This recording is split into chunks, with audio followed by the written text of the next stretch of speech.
Hello and welcome everyone. I am Changy Raptor and it is time for RWBY Volume 9, Chapter 8. Last episode was a significant episode because we finally had the long-awaited RWBY breakdown, which was hard to watch. And that ended with RWBY running away, and now I assume this episode will hopefully answer the question, where is she going? What's she gonna do? And maybe, what are the others gonna do? In a shock move, this episode, Chapter 8, has not received the usual amount of hype from RWBY members, so that's interesting. I'm not letting that lull me into like a false sense of security. I'm still expecting stuff to happen. So, one completely random thing that no one except me is really going to care about, but the episode is coming out earlier than it usually has been. It's coming out at 12:30 a.m., just after midnight. Believe it or not, oh, geez, what is that? A little bug. Believe it or not, for those who don't live in Australia, this is the earliest a episode of RWBY has ever aired, which is great. It's so nice for an episode to be coming out at a... Well, I was going to say a reasonable time, but I don't think past midnight is reasonable for most people. But the point is, it's not coming out at 3 a.m., which has been the norm since Volume 3. So, I'm just happy. I'm just really happy to not be, tired when the episode comes out. So that's great. But again, no one is going to care about that except for me. So, yay. So, yeah, I don't think I've got anything else to say. So, let's do this. Okay, here we are. The episode is now live.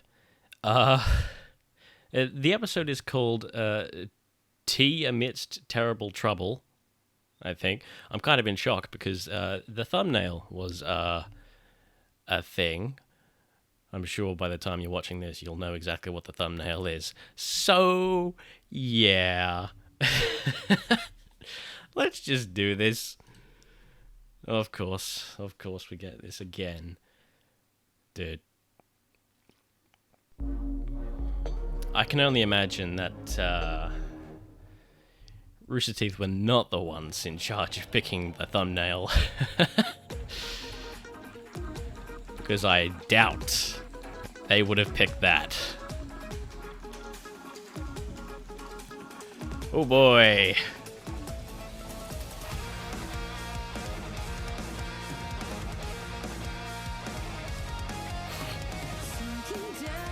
Well, I have an inkling of what this episode might be about.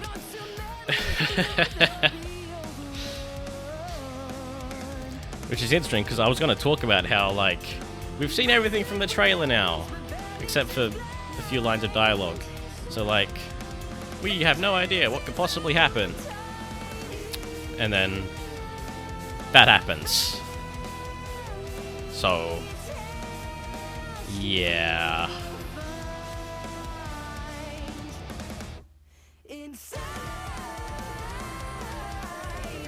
Oh, man.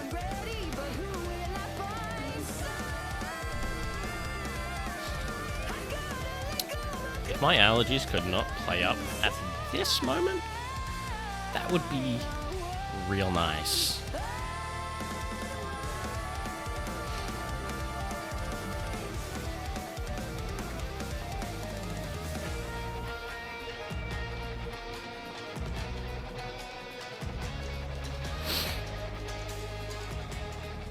I apologize if I sniffle. Oh, music's starting early. Where you going, Ruby?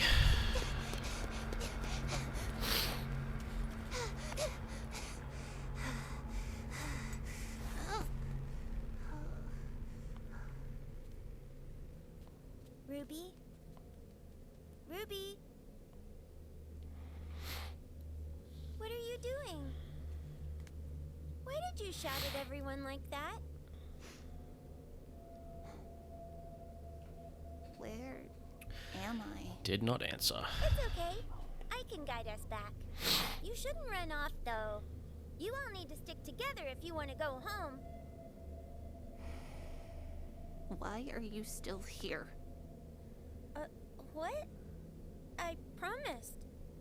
I promised to serve Atlas as a huntress. That I'd keep people safe. That I'd be there for my friends. We can go back and... No! You don't know what I've done. What I couldn't do. I can't do this. I could never do this. If you stay with me, you're going to end up dead too. Just go home.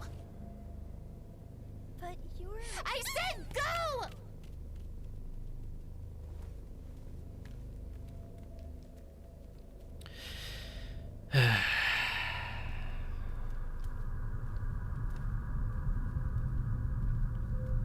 Is that actually happening? Ah.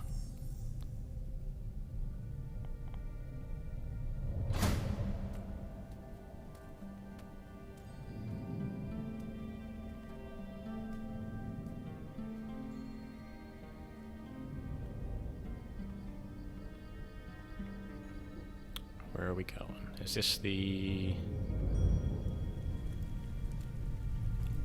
Ah. This looks very...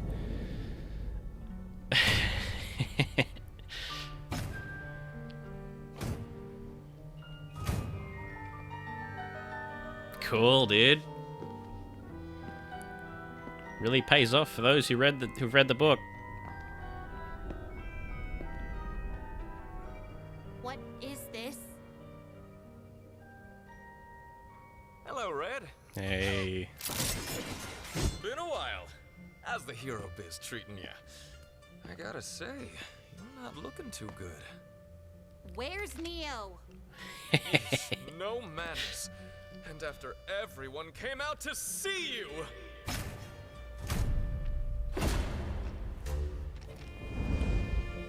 Oh. Salutations, Holy Ruby. shit. Hello again. Ms. Rose, why don't you take a seat? How is she doing this? Stop it! This isn't real! Isn't real. You're the one following a talking cat around a fairy tale. Reality's getting fuzzier by the minute, kid.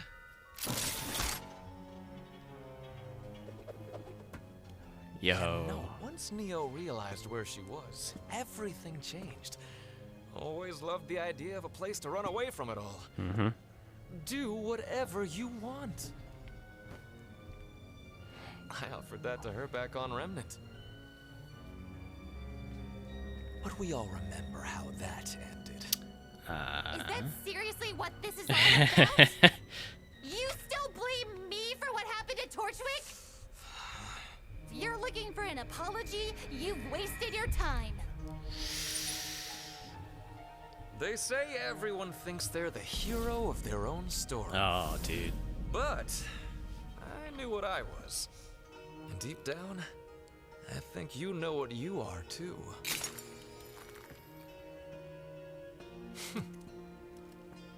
The leaves from the tree? Oh, you're familiar. How about a little reset? Is that what you want? Hmm. Well, if you want me dead, then come get me.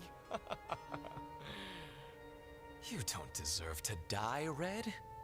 You deserve to be broken down, torn apart, wiped from existence.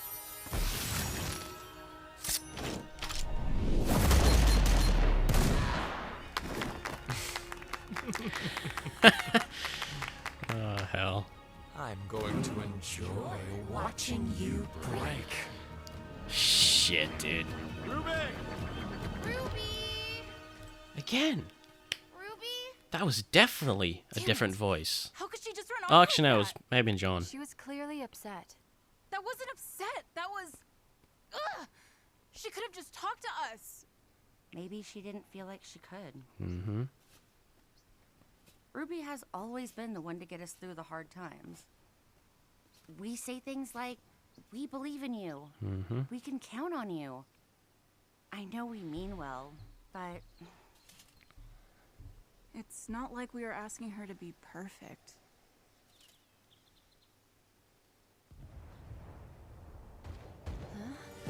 Who are you to think you knew what was best for Atlas? I was the best and brightest Beacon had Look to at offer. this. But I traded my life so that my friends could live.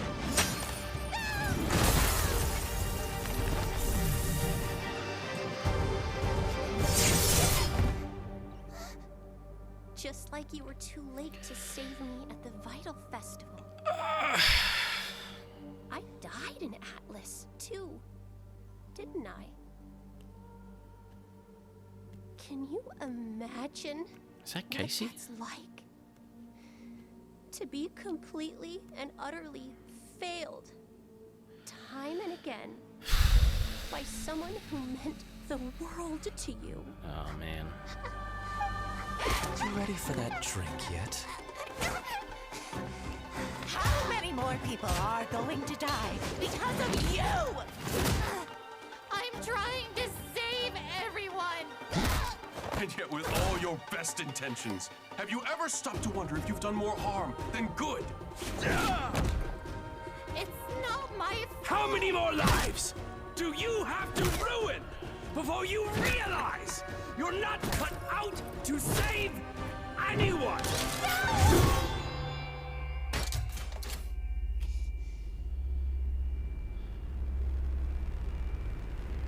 Ruby.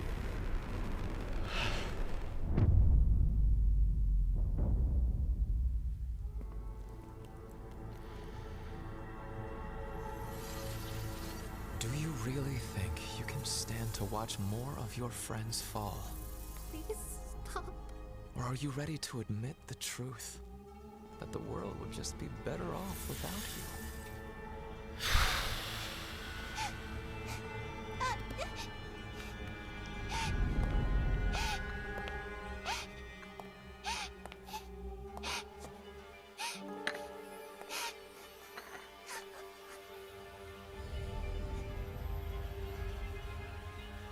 Oh, look at it.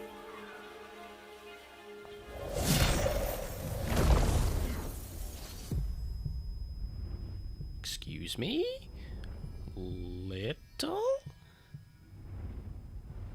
Ah, It's all right, Ruby. It's over now. what are you doing?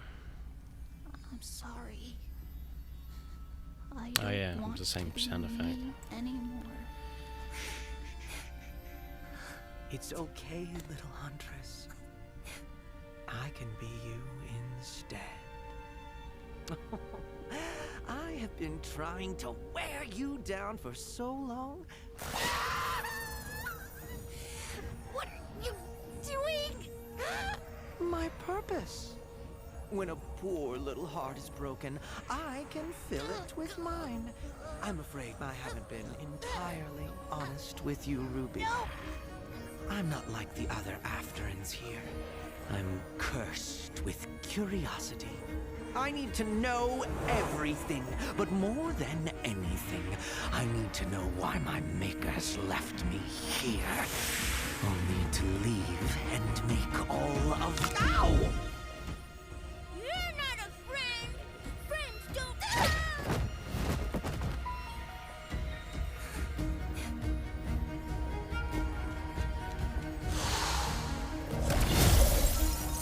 Jeez. Ruby! You have to get up. We have to go.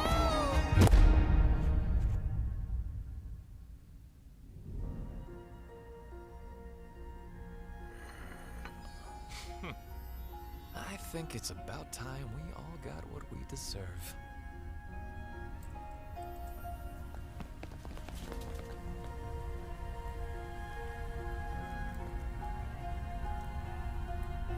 Are you ready to admit the truth? That the world would just be better off without you?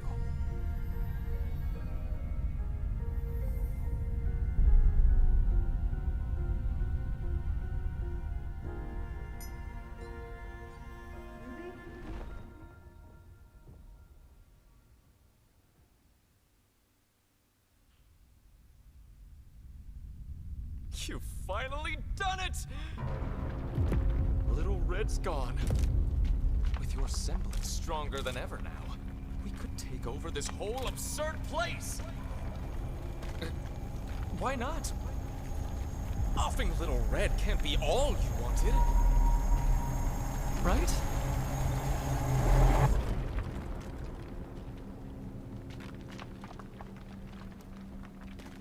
No, no, no, no! I needed her!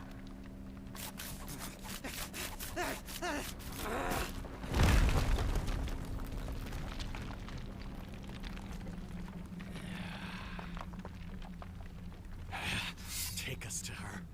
You still don't get it, do you? It's not a place you go, it's a place you know. But no matter. I've actually found a much better solution to my problem.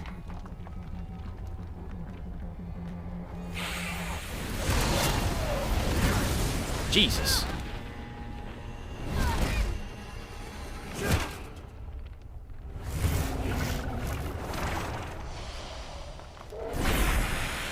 You've lost something most important, haven't you? And now you have nothing left. How delightful. An empty host.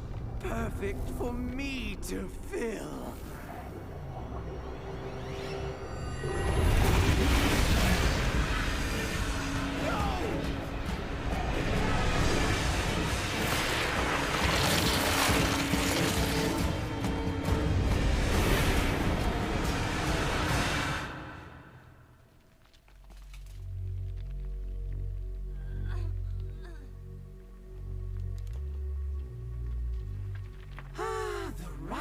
Night.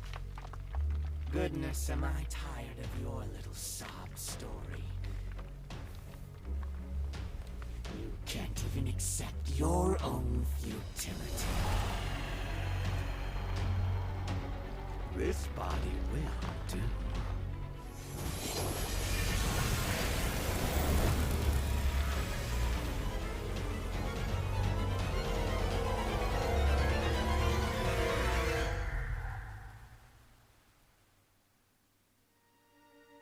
Okay, that was a lot of stuff. I'm still trying to think and process everything. What the fuck?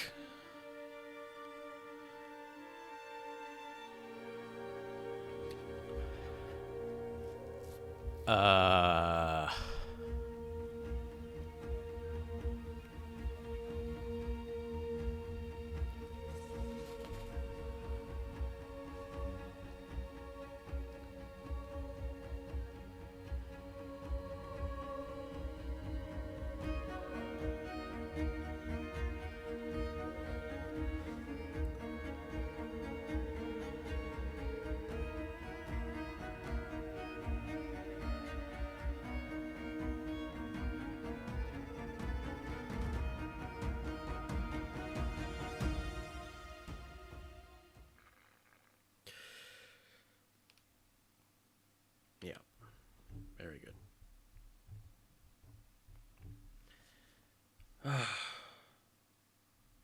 What the fuck? There was so much in that, and I don't even know where to start. Not even just to talk about it, but to think about it. Okay, let me try and Uh,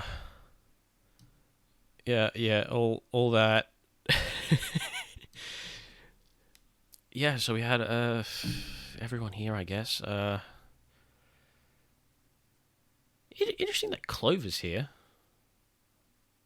Well, that Neo chose to have Clover here, of all people.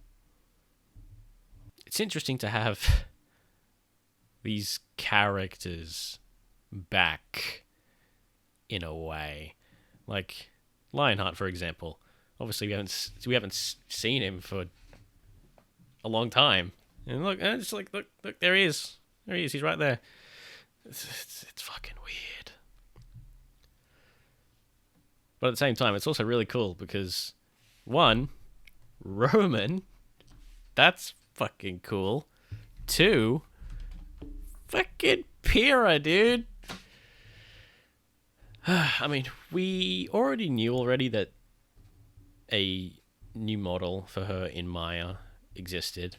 So it was sort of just a matter of time before we saw it. Like, whether it was made for the Justice League movie or whatever. But, nope. There it is. And of course, we get to hear Jen back as Pyrrha, so... hell. That's just uncomfortable. That is just incredibly uncomfortable to look at. Get it off your screen, please. So much stuff is happening. What the hell? I don't. God. There's going to be a lot to break down here, obviously, that I'm incapable of doing at the moment. So, that's... Oh, Jesus. Obviously, yeah, the fucking cat. Well, I guess I got my question answered from Chapter 6 of what's the cat gonna do now? Well, we certainly got that answered, didn't we? I guess one question that we can now have, based on what the cat says, the cat does mention its creators, so... Are they the gods that we know? That's a big question there. Oh yeah, this. I almost forgot that. Yeah. Yeah. That is definitely a concern.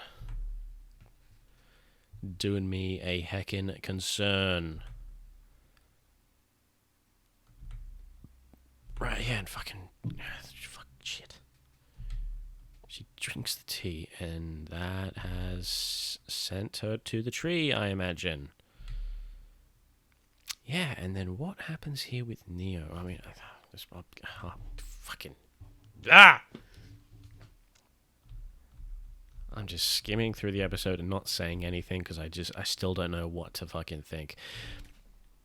I'll tell you one thing, though. The effects and the visuals... phenomenal. That is not the most pleasing sight in the world, not gonna lie. That, however, I can appreciate the aesthetic of that. However, that's pretty fun. Hey, Miles and Kersey.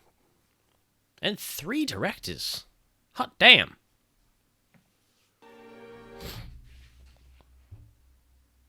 Oh. Okay, so Tortrick was both Billy and Chris. Okay, yeah. Yeah, that makes sense. I don't know why that didn't click with me until just now. But yeah, that makes sense.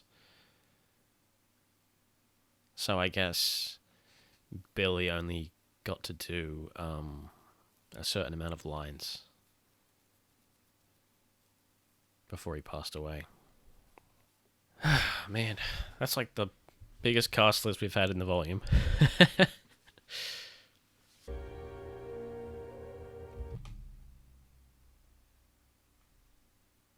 Felt like there was a lot of stuff musically. Like nothing. I didn't catch anything motivically, but I wonder if that was just me being so fucking like just shocked at everything that was happening that I didn't even think to pay attention. I mean, I definitely was. I was definitely paying attention to some of it, and some of it because I was specifically trying to catch if there was going to be anything. Because if there was ever a time to make some references to older characters, well, not older characters, but other characters that aren't in this volume, this was definitely the time to do it because they were all there. Yeah. Fuck. God damn. Okay. So, in case you haven't got the message yet, I do not know what to say right now. I am thoroughly shocked and bewildered and I don't have the words. So, I'm going to cut it short. I'm going to see how the rest of the internet is reacting. And then tomorrow, aka later today, I'm going to watch the episode again, fully, probably a few times, write a bunch of stuff down, and then probably the day after that, so Monday, I'm going to record my discussion section. And see what I've got to talk about, which I've got a feeling it'll be a lot. So, I will see you then. Bye-bye. Man. And I thought Chapter 7 was a hard one to make notes for.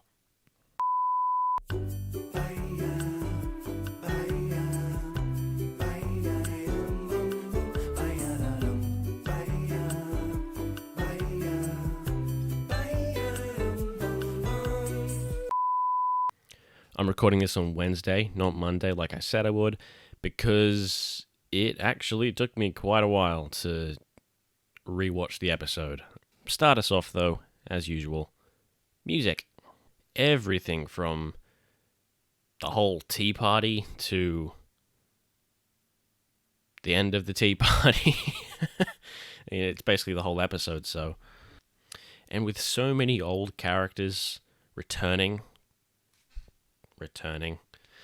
it seemed like it would be the perfect opportunity to bring back some old leitmotif stuff, which maybe it's very hard to tell. Like, a lot of the music in the tea party scenes, like, there's so many little bits and pieces of music throughout the entire tea party that just sounds like it's almost something, but at the same time it's not. Like, the best way I could describe it, I think, is like it's so close yet so far from being anything in particular. So yeah, at the moment I haven't picked up on any leitmotifs in the episode, aside from right at the end where we do get a bit of Neo's after she's been, but yeah, that final piece of music that we have there has Neo's melody layered in really low, and it sounds great.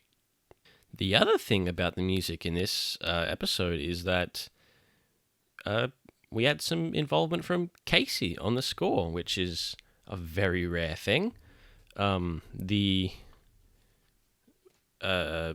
vocal line that comes in during the... Well, what is it? It's during the bit with Penny.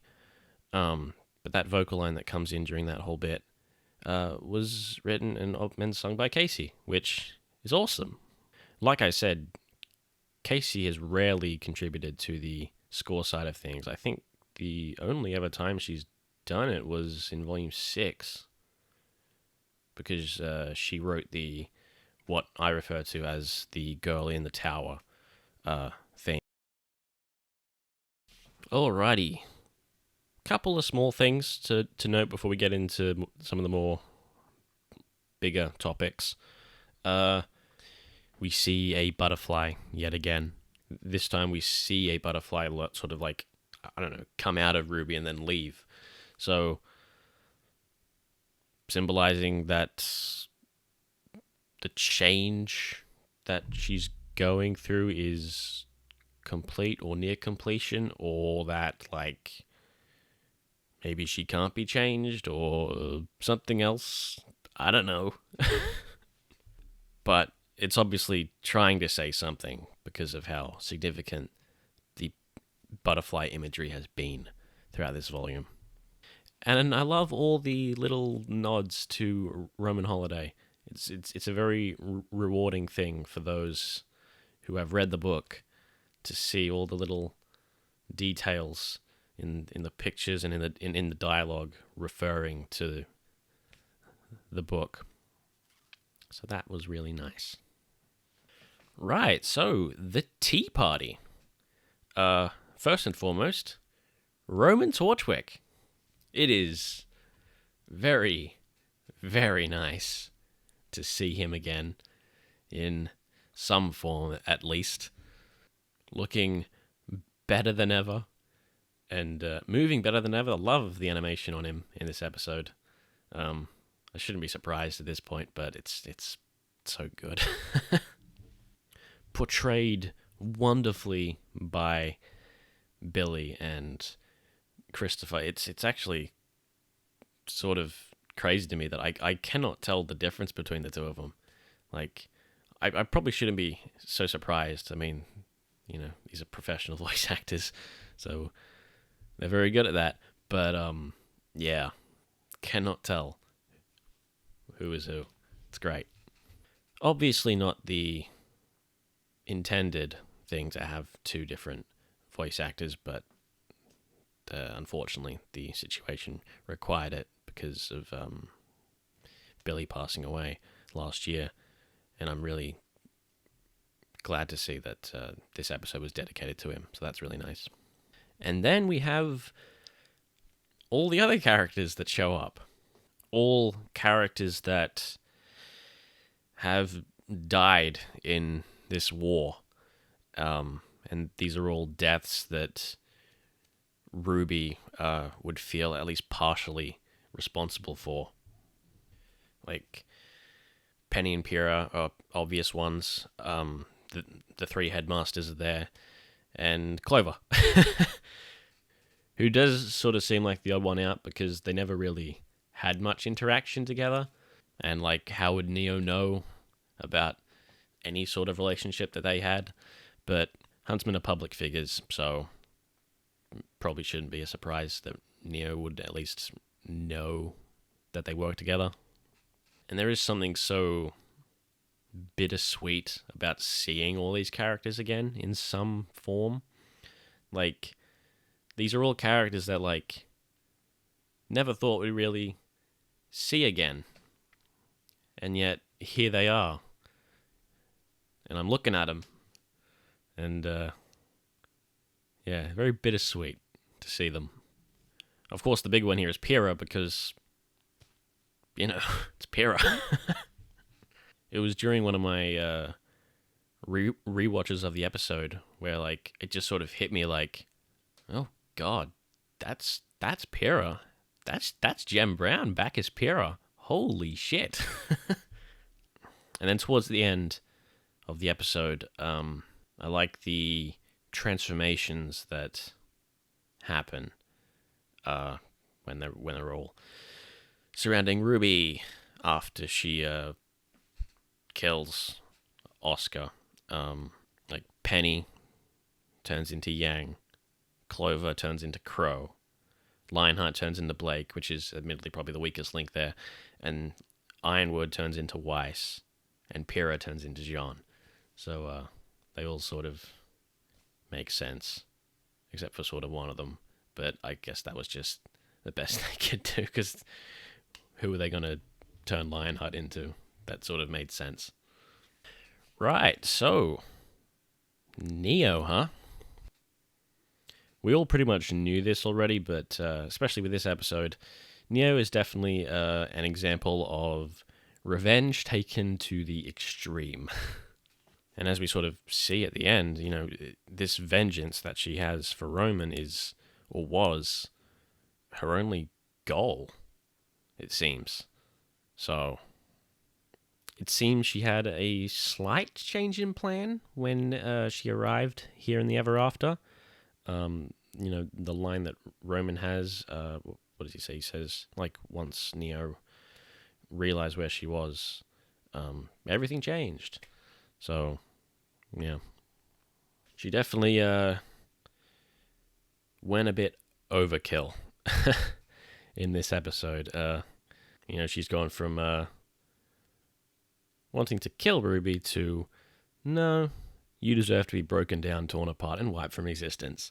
So, yeah. And once she does that, once Ruby's gone, Neo is sad, confused, lost, empty, unfulfilled, a number of other words. And I think, you know, she realizes in that moment that all she's sort of lived for since losing Roman is revenge. And once she's had it, it's not as fulfilling as she expected it would be. And now she's lost something. Well, that's what the cat says, right? You've lost something important, and now you have nothing left. So she's here in the Ever After. She has lost her purpose.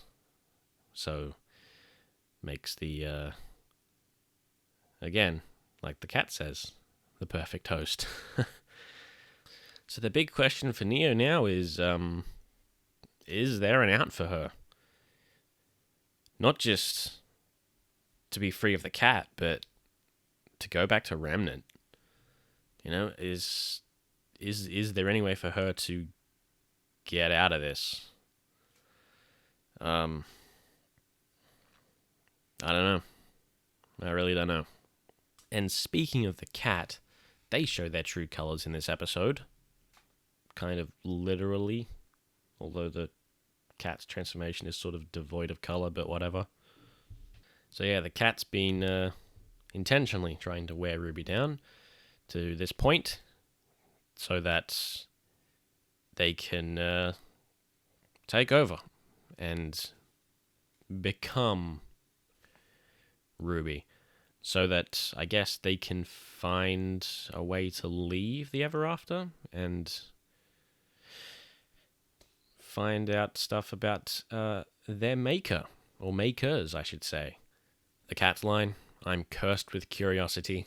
I need to know everything, but more than anything, I need to know why my makers left me here only to make all of, and then little bites their tail. But I assume that the end of that line would have been you. So the first assumption there is that the makers are the gods, the two brothers that we know, and that has since been confirmed. So we have now this.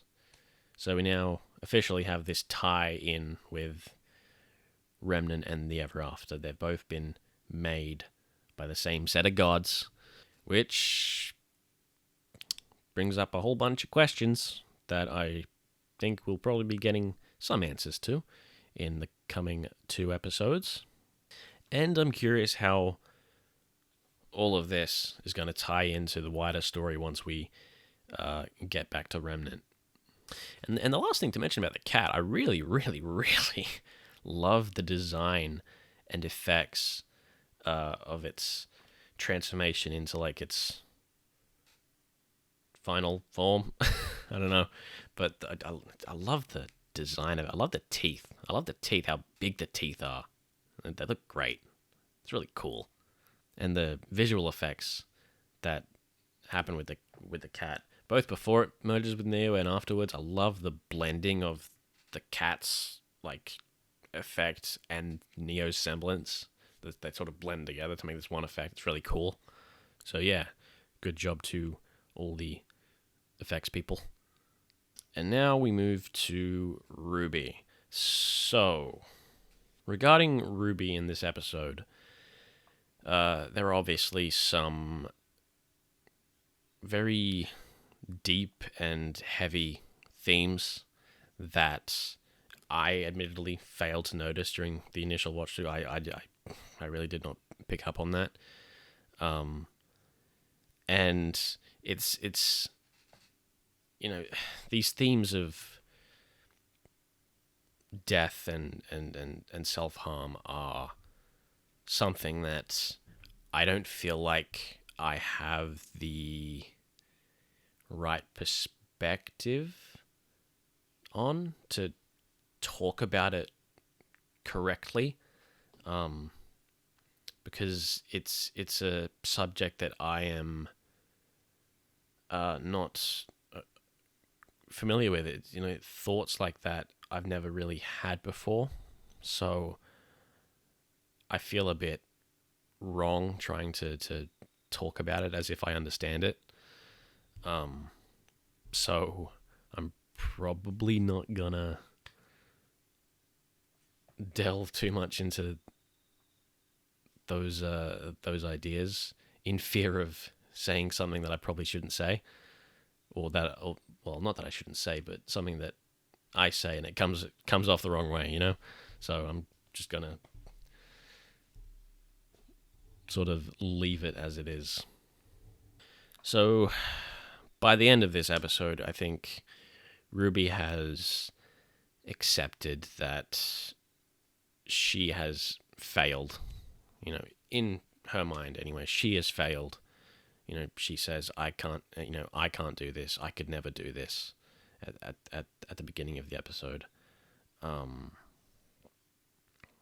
she just sees herself as a bad presence. As she says to Little, if you stay with me, you're going to end up dead too. Which, that happens. She tells Little to just go home, which I feel like is definitely a more deeper line than it may seem like. I think she's saying it to Little, but also maybe she's intending to say that to everyone else too, for everyone else to go home and just leave her here. Roman has a line. They say everyone thinks they're the hero of their own story, but I knew what I was, and deep down I think you know what you are too.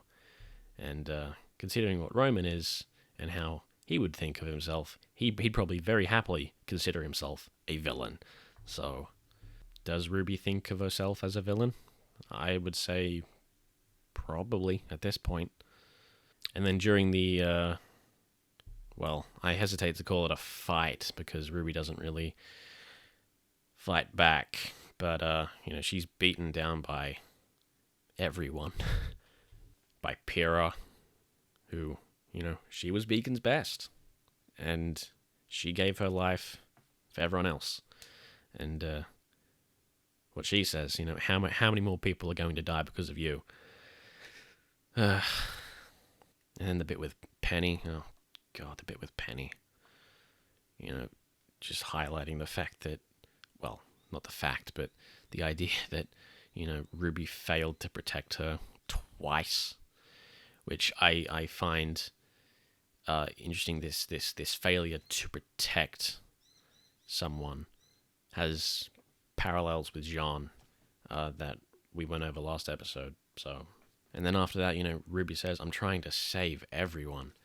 And that's when Ironwood comes in, and he says, "And yet with all your best intentions, have you ever stopped to wonder if you've done more harm than good?" Which I find that to be a very appropriate line to come from Ironwood, because it very much mirrors himself. Because he too had good intentions, and we all know how that went.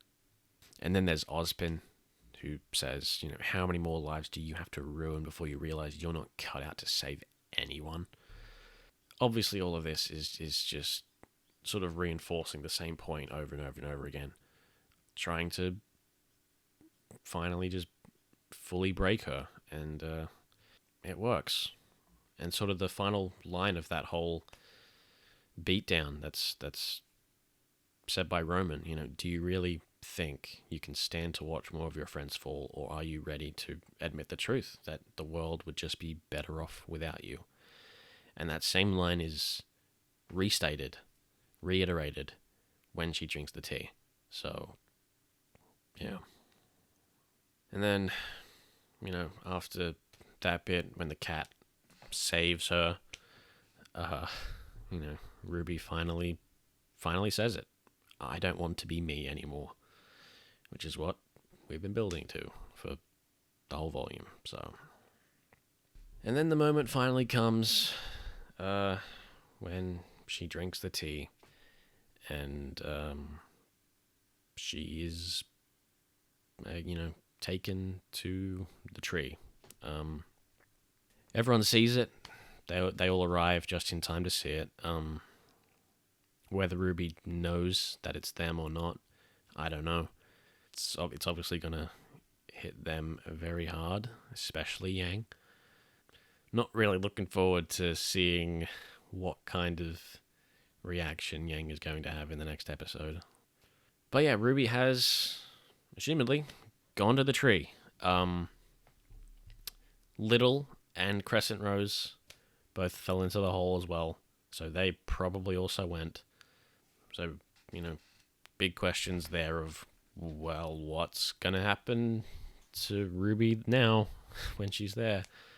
The cat says in this episode, it's not a place you go, it's a place you know, which, I mean, it is coming from the cat, so big old grain of salt, but I'm very curious if that will have any I lost the word. What's the word I'm thinking of? Oh god. Relevance to what's going to happen with Ruby now. Like whether she'll end up in a place that is familiar. Like Summer's Grave, for example. That seems like would be an appropriate spot, especially with how we've been building up Summer. Not just in this volume, obviously, but throughout the entire show, it would seem like a very appropriate place for Ruby to have this very definitive moment. Once again, someone says her name when she falls, which again we've been having that happen for the entire volume as well. So imagine we're going to be getting a payoff for that. And the sort of final thing to mention about this whole thing with Ruby is a little thing that I was reminded of last night when I was just randomly reminded of it while listening to I was listening to what was I listening to? Oh, I was listening to some of the score from Volume 7 because, you know, it's me. And it was the finale. And I was like, because you know how there's that bit where, you know, Oscar breaks through the thing, the score like sort of cuts off, then you have until the end, and then the score comes back later.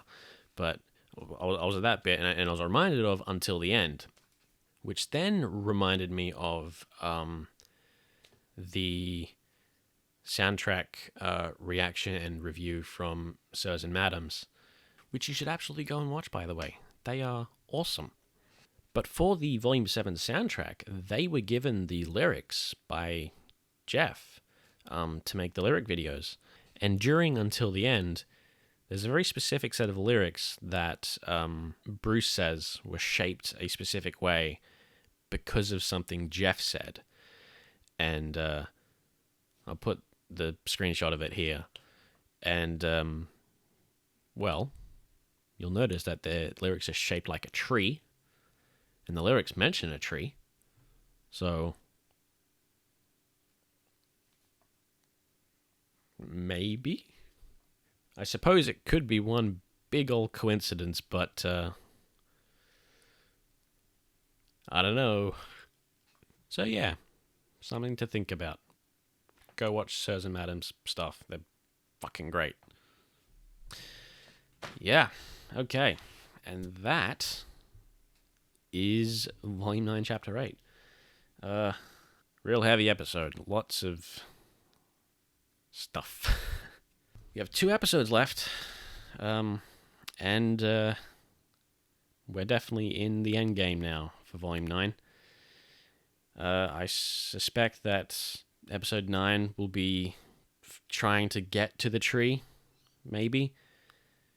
We might not even see Ruby at all, maybe. I'm just wild guesses at this point. And then, Episode 10, the finale, will be the tree, at the tree. And maybe, hopefully, getting back to Remnant. How that happens, what will happen, we are just going to have to wait and see, aren't we? Right, yeah, so that will be it for me. We are rapidly approaching the end of this volume, which is exciting and also very, not exciting as well. But, yeah. Alright, that's it. Thanks for watching. See ya.